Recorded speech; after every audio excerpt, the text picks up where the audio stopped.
about on Boston has entered the chat. Travis Thomas, George Balekji, PNC Bank Studios. Welcome to Boston has entered the chat. How you doing? Doing great. The water's warm over here if you want to come over. You know I can't swim. I forgot about that. Don't worry. 4 feet, shallow waters. I'm standing right now. You don't think it's shallow where I'm standing? Listen, bro. I was raised on Bill Nye the Science Guy, and he said you can drown in 3 inches of water. Scientifically. Don't get mad at me. Get mad at science. You grew up in Virginia. Maryland, right? but close enough. Okay. Lived in D.C. Yes. Okay. Maryland. Live in Boston now. Yeah. Yep. Always by the water. Always.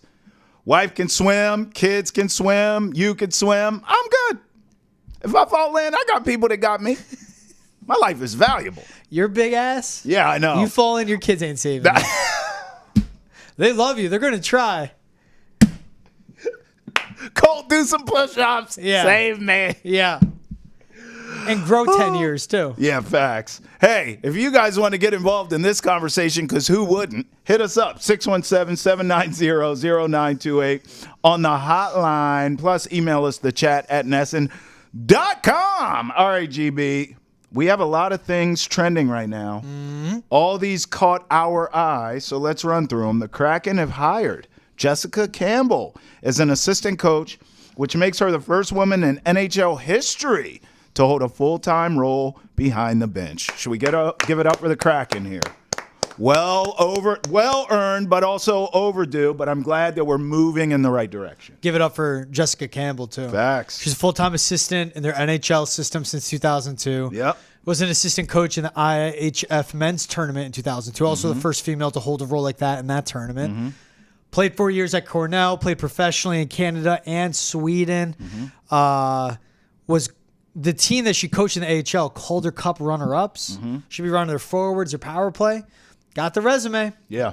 It wasn't something of giving it to her because she's a female. She's a good coach. That's right. Trailblazer, good coach. That's why she got the job. That's a fact. I'm actually friends with Dr. Jen Welter, who's the first female first female assistant coach in the NFL. Oh. You know who hired her? Bruce Arians when he was with the Cardinals. Yep. And the first time we met, I interviewed her, and then we later became friends over the years. Nice. But when I interviewed her, I asked her, like, you know, what was it like? And the Cardinals giving you this. And she was like, it was Bruce Arians. Bruce Arians stood on the table for me. Good. Like, I need Jen to coach on this team. And since then, she was the first. But since then, the NFL, we've seen more women coaches. We've seen referees now in the NFL. So I'm hoping with the NHL doing this, to your point, that sort of opens up the door for more of this to happen, because it is long overdue, but at the same time, we do need to celebrate that it is happening so that more can happen later. I think the big thing you point out is like Bruce Arians stood up for her to get hired. Shout out to whoever in the Kraken front office, the Kraken franchise, identified her, knew what she was doing, and said, we're hiring her. I do not care what the public perception will be, because it's a good hire objectively. Yeah. It's a good hire. We're bringing her up. Well, the door's open, and now you leave it open for more to come behind you. Now, I will say this. I think you said it beautifully. Trailblazer needs to be celebrated, but also badass coach. Yep. And we cannot, not look at that. Now, here's another thing that from experience, I asked Dr. Jen Welter I'm talking about when I said, okay, so you get the gig. How are the players, though? Did you get a hard time? She said no. She said players were fantastic. They all knew I earned it. They knew I knew ball. So, I mean, Jessica Campbell, same thing as you were saying. Like, she's already coached men before. She knows what it is. They know what it is. They're going to get more from her than a coach who maybe is coached forever that's a guy. I think you get a unique perspective, obviously, and she knows hockey. She played high-level hockey at Cornell. That's right. I'm going to say what she did. Player and coach. In the AHL. Yep. And you don't just get that opportunity. Like IHF, huge-level tournament. Yeah. Really the future stars of the league in these nations that they get together. Same with the AHL. I mean, that is the pipeline to the NHL. That's a step below. So around this talent, shown she could coach. And you know what? The athletes, man, especially I think this day and age, they don't care if you can coach. You're passionate. You care about them, but you can be hard on them. Yeah, you could coach. That's what they want. That's it. Absolutely. All right. Now, I want to show you this. For those of you listening, we'll describe what it looks like. But the MLB All-Star Game jersey was leaked. So we don't – this isn't official. This was leaked. But this could be the MLB All-Star Game jersey. Let's take a look at this, George. Now, for those of you just listening, let me describe what we're seeing. Boring. That's what we're seeing. These are stupid, George. It is a beige base. This is American League jerseys. Right. It's beige or tan, red lettering, American League. Gross. And then red shoulders and sleeves. Gross. But the tan with the beige? Yeah. What are we doing? It almost reminds me of back like when I was a kid of like those FUBU jerseys that it wasn't like a player. It wasn't an official team. It was just FUBU, and then whatever year. Yeah, whatever year, and then it would have the most random color schemes ever. And that's what this is. This is, was this designed by FUBU? Like, what's going on here? These are ugly. MLB's always going to make jerseys because they need to sell them. I don't know who's going to buy this. But just go back, like, let the players wear their uniform. And come out with a dope hat. Well, I think it'd be sick it would be sick, an American League All-Star game, right? Yeah. And just think about the outfield could look like. With like Jaron Duran out there, Aaron Judge out there. The rare time you see a Red Sox and Yankees playing on the same side, coexisting. Right? Yeah. Whether it's the pinstripes or the aways, and then just, they all wear the same hat. But this is crap. So I'm all for a theme.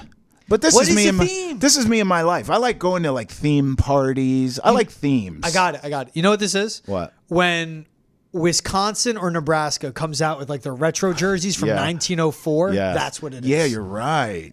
I was staring at him like, what does that remind me of? Yeah, it does. Those College are ugly football too. From 1896. That's a theme. Leather helmets? Bro, yeah. What are they doing? MLB and the NHL when it comes to marketing, like they got to wake up. So that's why I'm saying they should go themes. A night under the stars. And like all the jerseys are like galactic. Or maybe like, I don't know, 4th of July. Do something like Americana. Well, a theme. You need a good theme. That's probably like something Western because the All-Star Game is in Texas. Okay, so Cowboys, baby. Right, but like do that. That's what I'm saying. Like have pistols on the jerseys or something. Okay, like slow down, son. Just slow down. What? Maybe, you couldn't go tumbleweeds. No. You had to go straight shooters. I'm picturing, what is it, the 96 NBA All-Star Couldn't jerseys. go cattle. My prized possession is my Scottie Pippen 96 All-Star jersey. Okay. Purple, orange stars, a cactus on it. Wait, did you wear that when you went on that bachelor party out in the desert? Red Rock. Yeah. I recognize it. Right? It was that iconic. You remember that random photo I posted? Hey, I'm not going to lie. You're goated for that. You're out in the desert and you wore that. That's kind of gangster. Everyone has their concert jersey. You're goated for that. I went to a Drake concert, wore my Willie McCuffey jersey. San Francisco Giants. This is before. This is before he lost to Kendrick. Kendrick. I'm with you. Don't worry. I like you. You don't want a song made about you? I do not. But go with something like that. It's in Texas. Yeah, I guess tumbleweeds. Yeah. Or a cowboy hat. A cattle. A cowboy hat hanging off the corner of the A in American League. Yes. See, you see my vision. Cowboy boots with spurs on the back. That now we're talking a theme. And by the way, but they just went tan with red. But I'm saying this goes hand in hand for both of our complaints about baseball, not being able to market, you go theme party, baby. I mean, the marketing does itself. It's perfect. MLB can't help itself. I know. Like leaving me speechless after all this. You can't get out of your own way is what it is. All right, how about this? LeBron James signs a 2-year, $104 million contract with the Lakers. Oh, by the way, with a no-trade clause. This on the heels, now it was rumored, but this on the heels of rumors that he was going to take a pay cut, try to get another star. Nope. 2 years, 104, no trade. And his son right alongside him. Player option in year 2, too. So he can just opt out and get paid again. What gets me with this is that the Lakers now are $1 million over the second apron. For what? And exactly. You're what? LeBron. You're already a billionaire. So you literally could take a contract for $1 and you'd be fine with the Nike money and your net worth, right? Yes, of course. Worth over $1 billion. They're $1 million over that second apron. That's the thing. Like the audacity of hold on. Let's do 50. Right. So we're $1 million under. Wait, actually, let's just do 40 million. So that way we're $10 million under the second apron. Go get someone. The fact that he was like, we're maxing out. I'm going to penalize this franchise, which LeBron, you're saying they just drafted your son. Like, I guess your son's going to stay and develop here, but they're going to be screwed building a team down the road. The second apron's real. You ask people around the NBA, it's like, oh, it's like a hard cap. No, full stop. It's a hard cap. And to keep it simple, when you're in the second apron, the penalties you get, you can't sign players to mid-level exceptions, which is huge for teams, especially trying to load up in the middle of the season. If you want to get a big money trade and get a big money star in return, say that star's making $30 million this year, you can't do that. We're going to trade you 2 players making $30 million to get $30 million back. You can't do that. Sure. And if you keep going into the second apron, just completely flubbed that word. But if you stay in the second apron, whatever your draft pick is, it could be 15th or getting bumped to the end of the first round. This whole point is to create parity in the NBA. The NBA will be more competitive as ever. The only time the second apron works if it's for teams like the Celtics. Right. Jason Tatum, Jaylen Brown, Drew Holiday, Derek White, they're there. Sure. Draft picks are there. Peyton Pritchard, Sam Hauser are there. You're built. A team like the Lakers, they still need foundational pieces. Yeah, they're a mess. And the best part is like his list of players: DeMar DeRozan, Jonas Valanciunas. Like he's like, I'll take a pay cut for those guys. Like what? Yeah. Take a pay cut for them to pay more for Klay Thompson, who still wouldn't be a foundational piece. That's right. Take a pay cut for them to pay more for Paul George because he doesn't care. He came from the Clippers. No one cares about the Clippers. But you do this, and now the team's in the second apron. It is selfish. It is. I hate to say it about LeBron. Love him as a player. But doing stuff like this, it's killing the team you play for. And like you said, they got your head coach. Yeah. They drafted your son. He's running them like a mob boss. Gave Bronny a fully guaranteed contract, and he's going to spend a majority of his time in the G League. Yeah, he's developing. That's fine. Yeah, Listen, you said it, running like a mob boss. He's running it like a mob Genie boss. Bus. Yeah, Genie, it's you. Cool. But this is how we're going to do it. This contract tells me a few things. The Bronny stuff, all of it, kind of tells me the same thing, that this is the end of the road. We knew he wasn't going to play forever. This is the end of the road for LeBron as a player. This is a cash grab.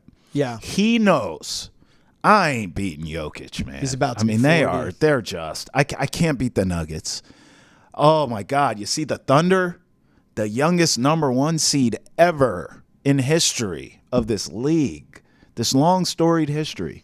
The Thunder, they ain't going anywhere. They got better this offseason. Oh, my God. You see what Ant Edwards is doing in the Timberwolves? What they loaded up with those rooks? Oh. Terrence Johnson. Just look Rob around. Dillingham. And LeBron is a very self-aware, observant type. He's intelligent. He looks around the West. He ain't getting no younger. You can't count on Anthony Davis, who's hurt every third day. I mean, LeBron's like, listen, I tried to get some stars here. No one's coming here. I think this is okay, I'm not getting any more rings. I got that bubble title, so I did bring the Lakers a title. I'm going to cash out, and I'm going to run L.A. He's already running L.A., but this is that. And this is positioning myself for when my playing career's over. I can get a team. I can run Hollywood. I could do all these things. That's what this contract told me, is that this is a cash grab at the end of a career. Can't knock him for it. Hell, he's earned it. I mean, literally, like he earned it. Like I just told you the numbers. 2 years, 104, no trade clause. Like he's earned it. So he's going to take it. He doesn't give a damn about the Lakers' future. No. He cares about the Lakers' present. And that's it. And this is a cash grab. He'll play great on his way out. And that'll be that. A year ago, I'd say fine. 2 years ago, I'd say fine. Before this new CBA, I'd be like, whatever. Because the owner just pays the tax. But this affects the entire team, affects your teammates. He doesn't care. It's just selfish. He doesn't care. He sees the Bronny James thing for Bronny to be in the NBA, because it was always his goal, and he's about to be 40, to play alongside his son. He'll develop. That's the off-ramp in his career, you know? Right. Bronny comes in. And Bryce is coming in after. That's what I'm going to fall on. That's right. That's what I'm going to lean on. Yep. I'm going to stick around. He's going to develop next year, play with my son, right? Exercise that player option That's or right. not. Get $52 million, play with my son. All right, I'm out of here. I'm Yeah. 40. I won 4 rings. That's I'm what done. I'm saying. It's That's the end. it. This is a cash grab at the end. It's not getting a ring. Yeah. Yeah, he's not. Who's he beating? Right now, the Lakers are exactly where they belong where they were last year. If I'm reseeding the West, they're middle of the pack at best. Who is he beating? He's not beating anyone. He's not beating the Mavericks. He's not beating the Thunder. Opt out. You are an unrestricted free agent. You take the minimum. Who are you? What? You go to a team like the Knicks. You are a billionaire.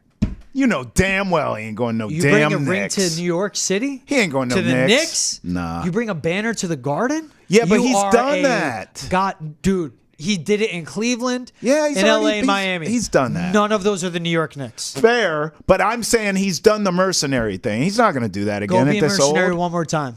And He's by the done. way, He's done. Can I say this? I agree with the mercenary thing. Go. Because you're right.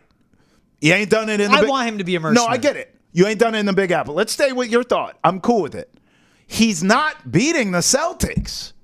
Bro, LeBron on the Knicks right now with Brunson. They're not beating the Celtics. I don't... Hey, That's this a could be good blasphemous. Knicks roster. No, they're not beating the Celtics, and I'm going to go even more blasphemous. Takes a lot to repeat. No KP next season. This one's really going to get your goat. Ready? They're not beating the 76ers. They're beating the 76ers. Stop that right there. Nope. They're not beating the guy that called himself Playoff P. And then the other guy that said, oh, the Celtics won't repeat because the new CBA is coming down the line. He said that. That's what Joel Embiid said. Instead of, I will beat them, he said, well, the new CBA is going to keep them from So the staying money's together. going to... Yeah. They won't beat that team? Stop. The Knicks right now are the second best team in the East. LeBron goes there. I still would put the Celtics as number one. Mm-hmm. But Brunson, Bridges, LeBron, with the rest of that core. Well, he blew that because he's not playing He forever. opted out. He could have gone anywhere. For the minimum. You are a billionaire. Everything you make off the floor. Right. Everything you make off the You floor. don't all even the need endorsements. NBA money. Bro, what is it? He's on like Taco Bell, Yeah. Apple, Nike. right? Nike. He's on some other stuff too. Bro. Everywhere you go. That I can't believe I don't know the name of it. The weird workout thing. It's a mirror. The bands? No. The commercial. Yeah. Yeah, what is that? Bro, it's like a Nordic-Track looking He's on thing. everything. Space Jam 2? He's on everything, and you're telling me he can't take the minimum somewhere? Exactly. It's just a priority. Max out, get it. Get that team in Vegas. Did I tell you my kids asked for... So they've watched LeBron and Michael Jordan's Space Jam. Ooh, which one do they like better? Well, when they ask for... When we're like watching movies, they go, Daddy, can we watch Space Jam? I'm like, of course. Which one would you like? Michael Jordan. Nice. Like they say it's so sorry. Like, pfft, why would you even ask us? So I've never seen the second one. Never seen Space Jam 2. Yeah, you ain't Because the missing first... You'll You be ain't good. missing much. Nah, you'll be fine. 617-790-0928 if you'd like to talk LeBron or any of our other topics, maybe Space Jam too. Also, you can hit us on email to chat@nesson.com. Let's get to some of these tweets because I saw Twitter going nuts after the LeBron James signing with the Lakers. So let's get to it here. This says Le GM has a perfect solution to the Lakers roster issues. This is just fantastic, George. I mean, you got to love this stuff. What is that item? I forget, but it's a black piece of tape where he just slaps it on a big Flex tub. tape, where you just put it on anything. Whatever and your it issue is. For me, it's Le Boston. GM is my favorite part. Boston traffic, outdated infrastructure. They slap a green line on it that doesn't have the right rails. That's what this GIF is. Verbal GIF. That's good work by you. Let's keep it going with the tweets. Lakers fans' expectations versus reality. And that's the truth. Is that not the truth? You're expecting some big three with stars, and you just get wah-wah. I'm not going to crap on Bronny. It's not his fault that all this happened, and he got the fully guaranteed. So you can take Bronny out of this, where you could have like a plethora of big three options they could have had. Right. Reality, it's they're not getting that because of LeBron James. Because of the money. I'm not blaming the $2 million Bronny's making this year. I'm blaming the 52 LeBron's getting. Hey, at least he has the coach that he wanted, JJ Redick, with all that experience that he has. How about Twitter also had some reactions to the All-Star Game jerseys we were talking about for baseball. Oh, nice. Let me get these. Now, look, I told you, I'm all about a theme. How about this? This has a nice little Americana feel to it, doesn't it? Can you dig that? That's Americana with a side of fireworks blowing your hand off. What's my boy from the Giants? What was his name? JPP or JPP, something? Jason Pierre-Paul. Man. That's hey, what's Rick doing over there? Now fireworks are going off. Where's Budweiser? That's what those jerseys are. Just picture that. Too many damn fireworks you got there, son. You lost your hand. That's what those look like. Bro, I do not condone underage drinking, but I do want to tell a story where I was a teenager and I drank my first Bud Heavy. How old were you, 13? Probably. I'm joking. Probably 13, 14, somewhere in there. I was not a great kid. Great, upstanding adult. First but as beer a child, stories, I love it. First beer, drank a Bud Heavy. And I had a headache that I think I... Bud Heavy? Yeah, dude. My first beer ever was a Bud Heavy. It's remarkable. I like beer. I chugged it, too. Chugged it. Because that's what I see on TV. Yeah. All that accent you were using, all that. It's like, yeah, they don't sip these.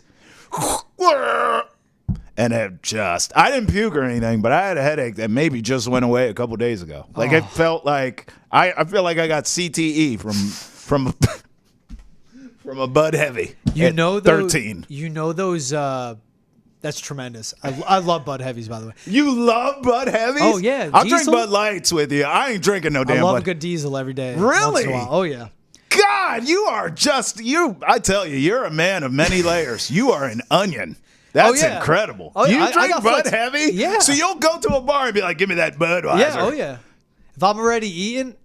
If I'm not deleting 20 beers that night, more like 10, then yeah, I'll go Bud Heavy. That's crazy. Yeah, to me. oh yeah. Wow, you are country for a Jersey. I like guy. Yellow Bellies though. I like Coors. Yeah, I like Coors. Quick story. I like beer. We're going first beer now. Yeah. Those small kegs, like the small Heineken Yeah, kegs. yeah. I love those. Family had some barbecue or something. Dad got a bunch of those. I was in 7th grade. And that stayed on the deck, no ice, in the sun for like 2-3 days. Oh. My brilliant mind was like, now's my time to try beer. Oh, God. Bro, not even like bottom line. I took a sip and I was like, what is this? A few months later, split a 30 of cold beer with like 7 friends, a 30 rack. A few months later in 7th grade. A 30 rack, I'm talking. This is summer going into 8th grade at this point. I was a man. Oh, yeah, you were completely grown by then. Split a 30 rack with a few friends. We probably had like 3 or 4 beers each. Oh, gone. Completely different experience. What What was that? Was that Coors? Light.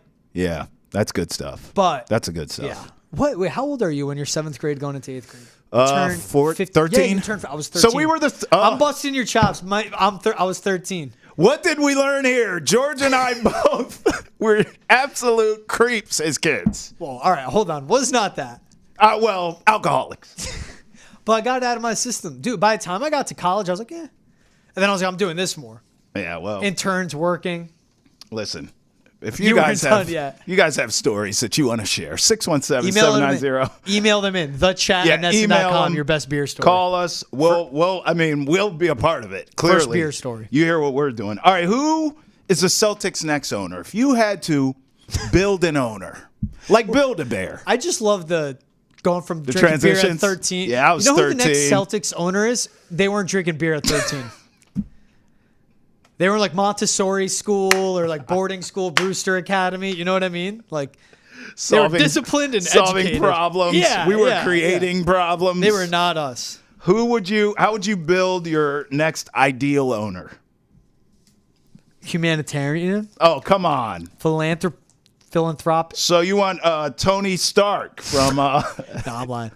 Deep pockets, obviously. Avi. My big thing, I need an open-minded owner. What does that mean? If you are going to be a majority owner, you will surround yourself with diverse opinions when making big decisions about this franchise. Okay, that's respectful.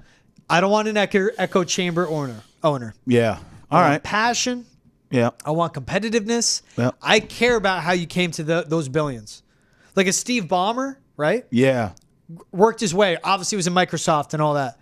But like, you got to be a mother effort to get to that point in your career and then build it up to what it is. Right. I'm thinking of Steve Cohen with the Mets even. Competitive, wants to spend the money. In the NBA, it's different. Like, how did they get their wealth? Is it family fortune passed down? Did they earn it? Because the one team I always think of, now given this was a founding team in the NFL, is the Maras that run the Giants. You go through their entire roster of personnel, front office. Owner, John Mara. Executive Vice President, Steve Tisch. Treasurer, John Tisch. Board of Director, Lori Tisch. Player Personnel Director, Chris Mara. Football Ops, Charles Tisch. Board Director, Susan McDonald. Director of Player Personnel, Tim McDonald. Mara's McDonald's related. Tisch has come in. I don't want to see a family tree when I'm looking at this team. Yeah. Because you got to go in and have tough conversations. You will not get that tough convo if your niece or nephew is in charge of the personnel department. Yeah. You will not get that tough convo if you're the owner and your son is a GM. So I want this isn't kumbaya, family fun. Oh, look at us. Woo. No. How did you get your wealth?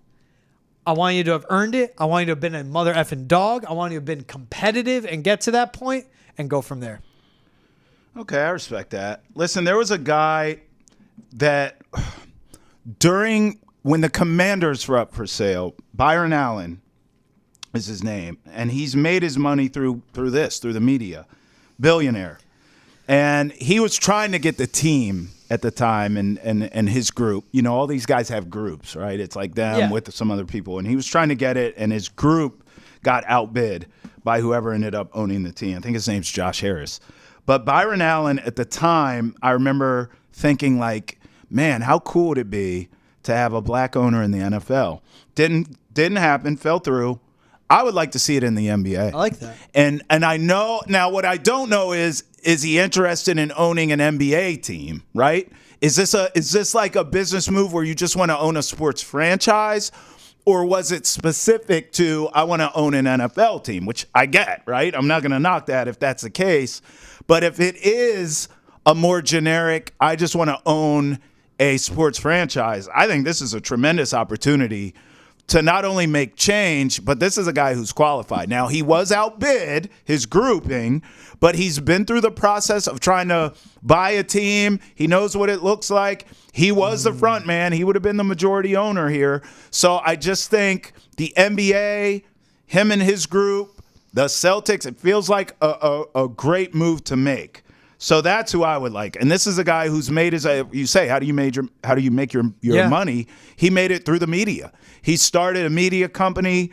He was a one-man band. He was interviewing celebrities, interviewing people in LA for years. Then he sold that into syndication. That made a ton of money. Then he started buying like cable companies and cable TV stations. And it just grew from there. I believe now he owns a weather channel and a whole bunch of other stuff. Damn. So this is a guy who understands media. He's savvy. You watch an interview. You can YouTube interview with him. I mean, the dude is on it. Yeah. He's charismatic. Sharp. He's a good-looking dude. I think it's an opportunity for him and the NBA to make history and the Celtics to make history. I think it would be pretty cool. You know what a big one? What I don't want in an owner? What? I don't want like some Dave Tepper energy. Yeah. Again, diverse opinions when making big decisions. Yeah. Let the basketball people make the basketball decisions. Right. We don't hear stories of Wick going, go get me Kristaps, go get me Drew Holiday. That's right. That was Brad Stevens identifying that talent and going and get that team. Yeah. Come in, be the owner, stay competitive, invest in the team, understand you're coming into Boston, which is one of the smartest sports markets in the world. I'm talking about the fans because they will see right through the BS. Yeah. But you come out, you make it, you keep this team competitive and own it well. But the decisions, you leave it up to the basketball peeps. Sure. Be hands off. Bro. Don't be Jerry Jones. Yeah. Well, listen, I covered one. I brought up DC. How about Dan Snyder? Oh, I mean, my God. Don't be him on a multitude of levels. On a human level. Yeah. Just do not. Dan. Oh. I know. This owner comes in. He or she. Yeah. They get this championship roster, right? Jaylen Brown's Supermax starts this upcoming season. Drew Holiday's extension starts this upcoming season. Yep. Jason Tatum and Derek White, their extensions, and Jason Tatum's is a Supermax, $315 million. That starts in 2025. They're going to be paying the tax. They're going to be dealing with the second apron.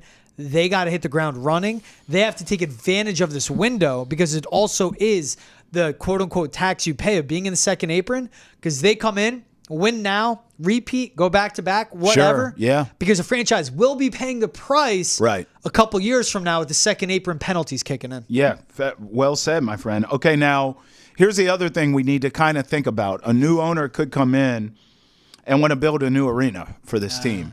According to Chris Mannix, keep an eye on a casino resort magnate pursuing Celtics ownership. Wick doesn't own TD Garden, now one of the oldest in the NBA. A new majority owner may want to build a new arena. And when it comes to gambling, as we all know, Massachusetts is open for business. So I could see it now, George. I like to dabble in the gambling. Encore Arena. Coming to you, Everett, Mass. Sneeze on this. Did it make you sneeze? How many episodes did it take? I finally sneezed. 49 episodes. Let's go. Because I'm tired. Listen. Sorry about that, guys. Encore Arena in Everett, Mass. Encore in Everett? Yeah, baby. I don't hate the sound of it. Encore Arena sounds lit. Well, think about the genius of that. All right. Well, like, I will not go into a deep rabbit hole on this. Infrastructure has to be updated. Do it. There's one way in, one way out. No, I live in Charlestown. Oh, yeah. That rotary, that exit off of 93 or 95, we got whatever it going. is, bro, do not. So I'm not going to go there. But oh my God, update the infrastructure before you do this. There. Oh my God. But it's updated. Let's picture it. It's a perfect world. Yes. Boston. The T works. After years and years of never updating their roads from cattle carts, updates the roads. All right. You have Encore, and then across the street, you create a pathway. Because he said resort magnet. Encore Resort and Casino. Across the street is the arena. Oh. It becomes an experience to go to a Celtics game. Yeah.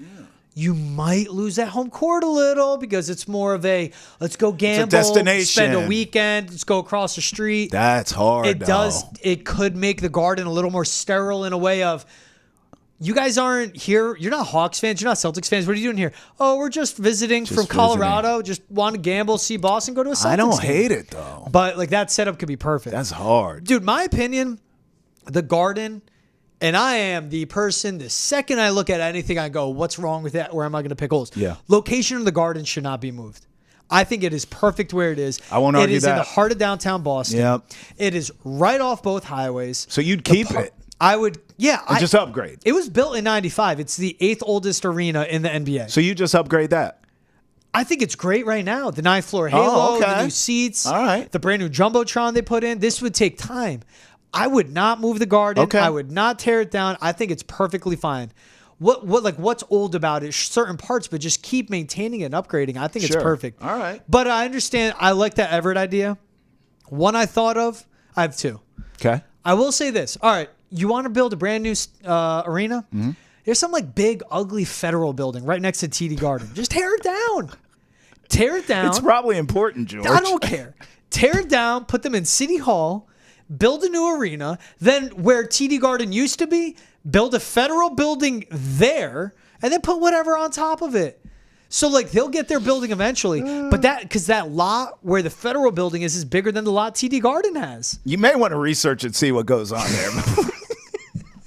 All of a sudden, my paycheck's just getting docked. My car gets repoed. What do they do there? I don't know. Some federal crap. Tear it down. Yeah, no, like, I don't care. Yeah, we pay taxes. I pay taxes. I pay my taxes, and I drink Bud Heavies. I know my rights. Or, last one. Because the tough one with Everett, you're moving it north of the city. That does get murky. Fair. Last one. You know when you drive down the Pike and you're passing where, Nickerson Field, it's BU soccer field. Mm-hmm.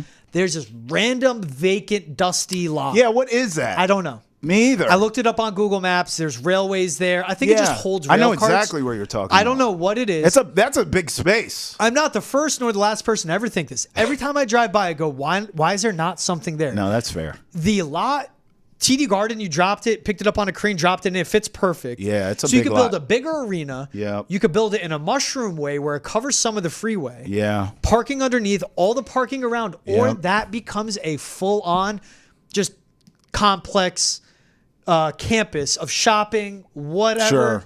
Like Fenway Park is now a full-on complex and campus. So do it's the the same thing Patriot there. way with everything that Robert Kraft Green has done. Line's already there, right off the Pike. Put in new. It's on the water. You could have taxi service, water taxi service, duck boats, boat shuttles. There you go. So we're enterprising now, baby.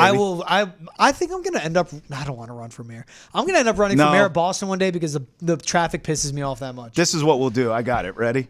I'm solving all the world's problems here. If you are able to fund George and I to buy the Celtics, please call us at 617-790-0928, or you can email us. We'll accept that as well. thechat@nesson.com. George and I will take your money, purchase the Celtics, and then we'll fix everything. Thank you very much. Nice. By the way, for all things Celtics, check out Hold My Banner on Nesson's YouTube, Facebook, Twitch, and wherever you get your podcasts. Make sure you follow us on all your social media accounts for all of our best content. All right, George, now, I have more to tell the people. we have a Nesson fan favorites contest where fans can choose their favorite Nesson memory from the 1980s and submit a personal anecdote about that memory. If you want to do this, go to Nesson.com/40. I'm a man. I'm 40. To submit your memory for a chance to win Nesson Throwback swag and also potentially have their memory featured on our Nesson channels. With that being said, you were not born in the 80s. Oh. I was. Oh. But I don't remember them because I was just a baby. However, give me your top 3 80s Boston athletes. Every list starts with this man and no one else, Larry Bird. Larry Legend. 3 straight MVPs, 3 titles won in the 80s, was first team all NBA every year in the 80s. Yep. I don't think he finished outside of top 3 in MVP voting. Straight baller. And he's a top 7 player of all time. His peak of his powers was in the 80s. Larry Bird, automatic bucket. Yes. Who's your one? Larry Bird.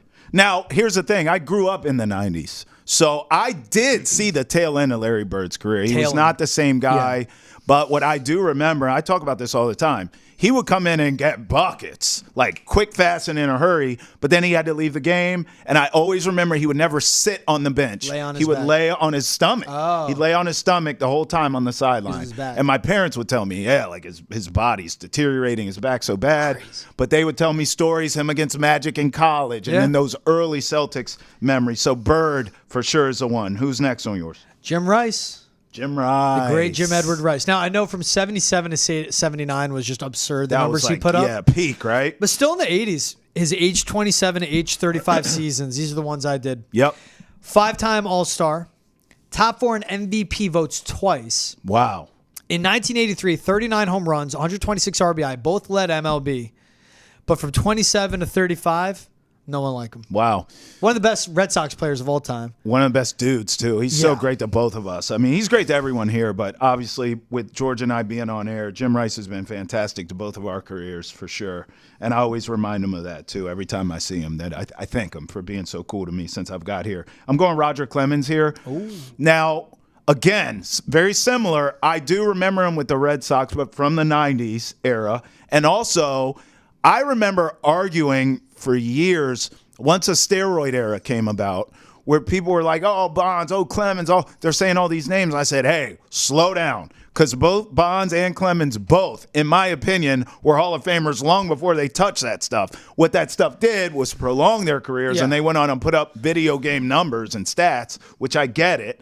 But Roger Clemens with the Red Sox, I still remember as a kid, he was lights out.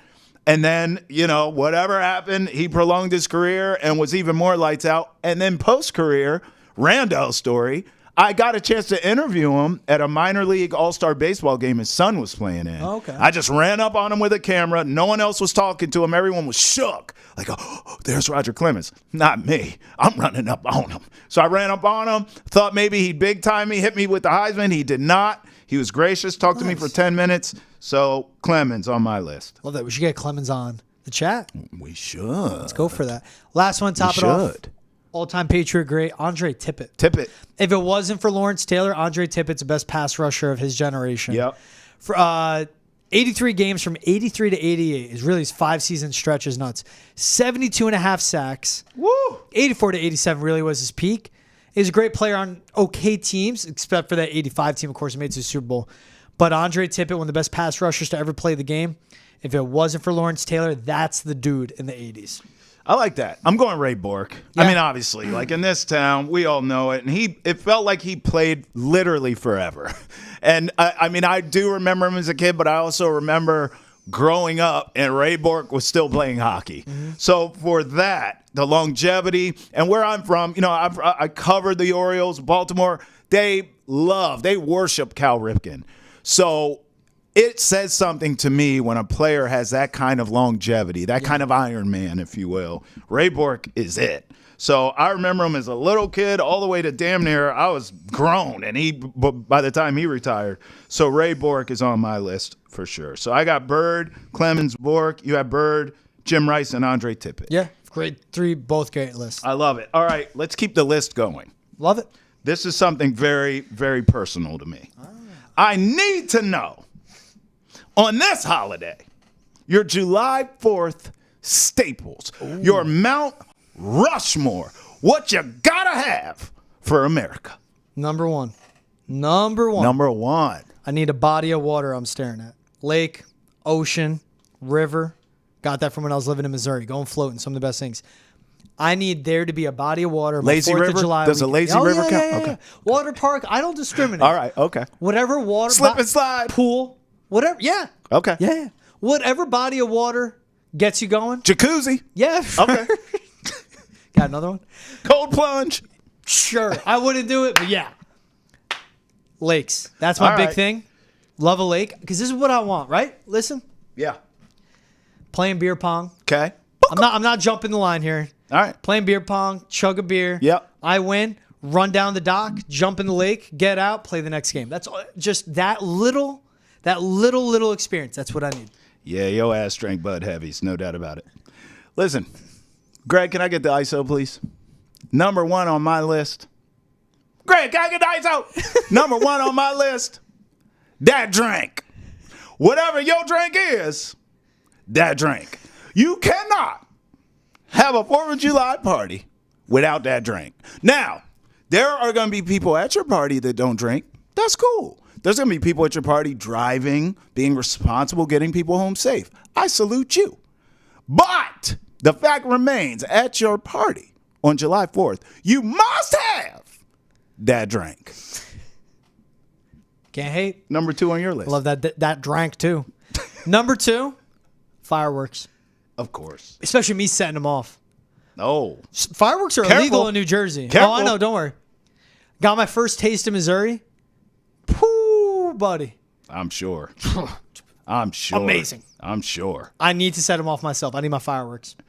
Fireworks make me nervous because I feel like I'm going to leave work before the 4th of July with 10 fingers and then come back to work and it'll be questionable. All right, Chubbs. So I'm a sparkler. So like I'll light the sparkler with my kids.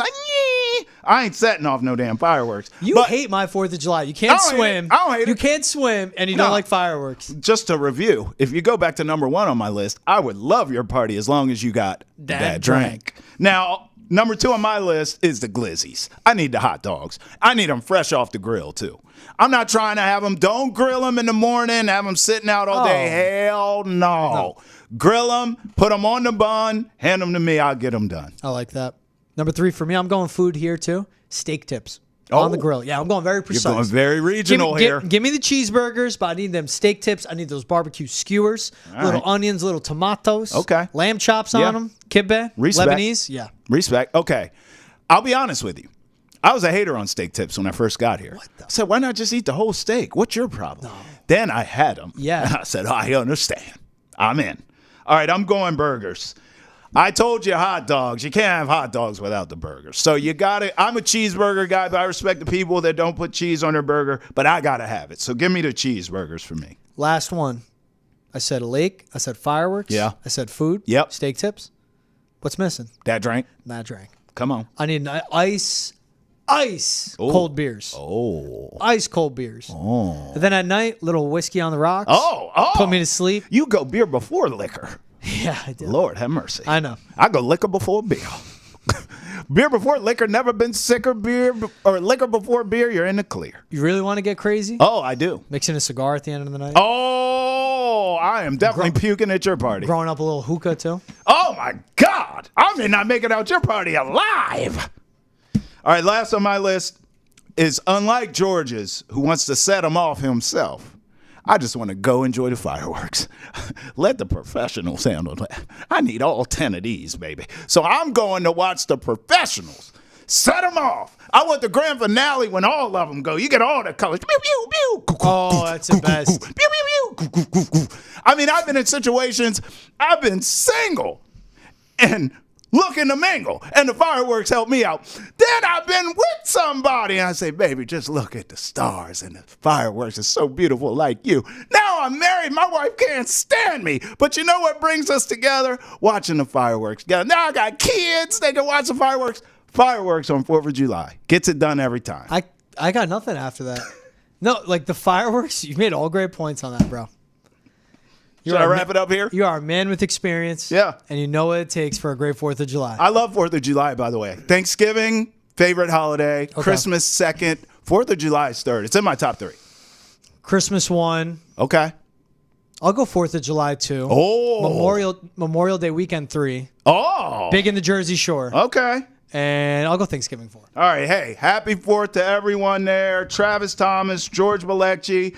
Peace out here on Boston has entered the chat in the PNC Bank studio. We'll see you next time. Enjoy your holiday.